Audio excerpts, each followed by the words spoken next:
A ChatGPT maker OpenAI is stepping up its expansion in Asia as artificial intelligence becomes increasingly embedded not only in our personal lives, but also in the way we work. As CNA's Sarah Al-Khaldi sat down with Brad Lightcap, Chief Operating Officer of OpenAI, to discuss the company's plans for the region. And we should note that, like many newsrooms around the world, CNA also uses OpenAI products. Demand has been crazy, frankly. Just to kind of put it in perspective, from kind of consumer all the way through enterprise. So in Asia, kind of broadly, Korea, Japan, Singapore, parts of Southeast Asia, we're growing anywhere from 3 to 4x year over year just on the consumer side, just in terms of active users. We've got now Asian markets that are kind of ranking top or near top by certain metrics for certain parts of our business. So Japan's now our largest enterprise business outside of the United States. Korea is one of our top markets for developers outside the United States, one of our top markets also for paid subscribers outside the United States. And so the demand and the kind of active rates of use here in Asia are significant. And one of the things that we really feel strongly about is we need to kind of be where our customers are, right? It's really hard for us to kind of operate a global business just from the United States. Things that matter a lot in country for people that use the technology here, we have to kind of be here to help implement things like better understanding of language, right? Of cultural customs, of how enterprises want to adopt and integrate the technology. OpenAI also recently announced it reached an agreement with Microsoft as it works to restructure as a for-profit company. The ChatGPT maker said its nonprofit arm will be given a $100 billion equity stake in its for-profit corporation, although it has not disclosed the percentage of ownership. And Sarah asked Chief Operating Officer Brad Lightcap for more details on the partnership. Microsoft is a critical partner for us.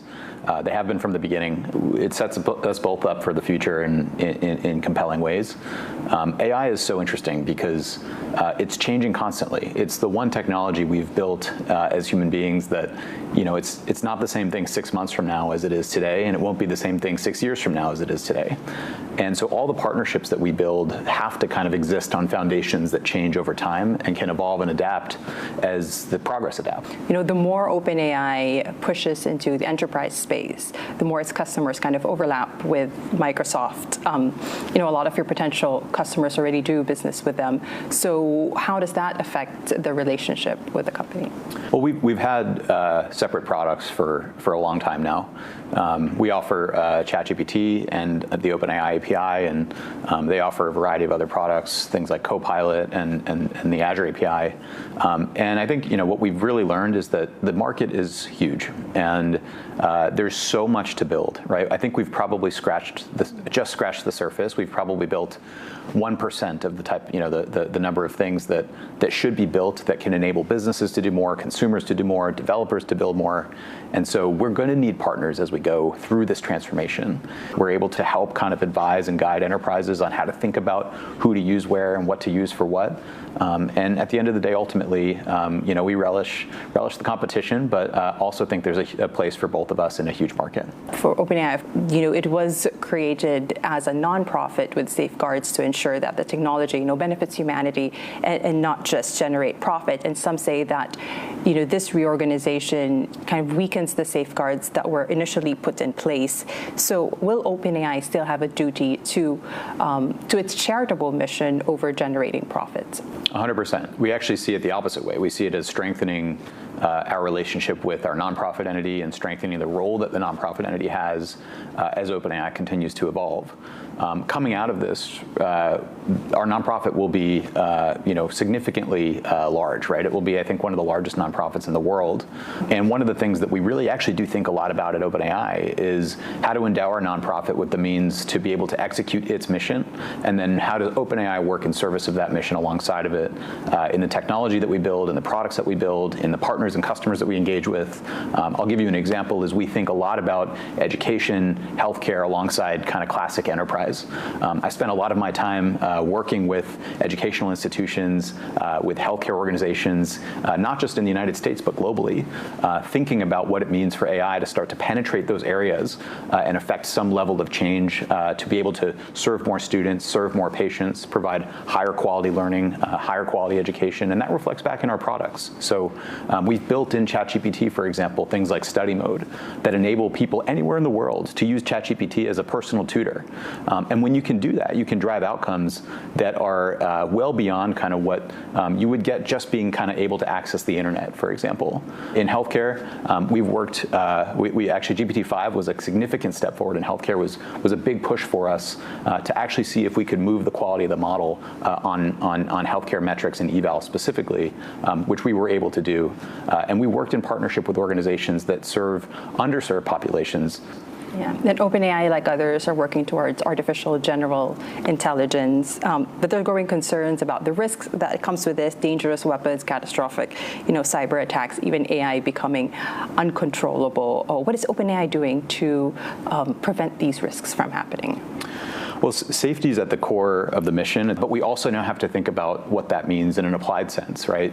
As you start to serve really powerful AI systems to more consumers, to businesses, across the world, we've really got to think about what it means for society to be able to adopt these systems safely.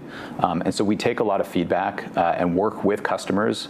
We actually have a term for it actually at OpenAI that we call iterative deployment, which means that we release models, we actually take a lot of feedback, and then we use that feedback to actually improve the models in an iterative process that ultimately makes them much safer, much more reliable, more dependable, and ultimately makes them fit for use by anyone that wants to use them. We've seen Chinese companies kind of dominate industries that used to be led by American innovators. Is that something that you anticipate will be the type of competition you will face with Chinese players, and how does that shape your strategy here in Asia?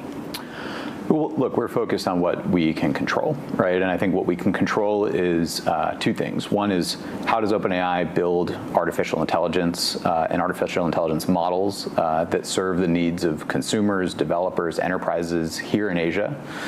And then two is, how do we show up as a company to support those customers and users in implementing those models and the things they want to be able to do with them? Our view is that there's going to be a host of models and from a lot of different providers over time. There's plenty of efforts, even just in the United States, that are training really good and powerful systems, and we welcome competition. We think competition is good and in some senses validating of the usefulness of these systems. And so whether that's coming from companies in China, whether it's coming from domestic companies here, whether it's coming from companies in the United States, we think it's all great. Our job is to try and make the best models that we can, work as closely with customers as we can to try and help them solve problems, and then build the most useful and safe systems for users everywhere that want to use it to make their lives better.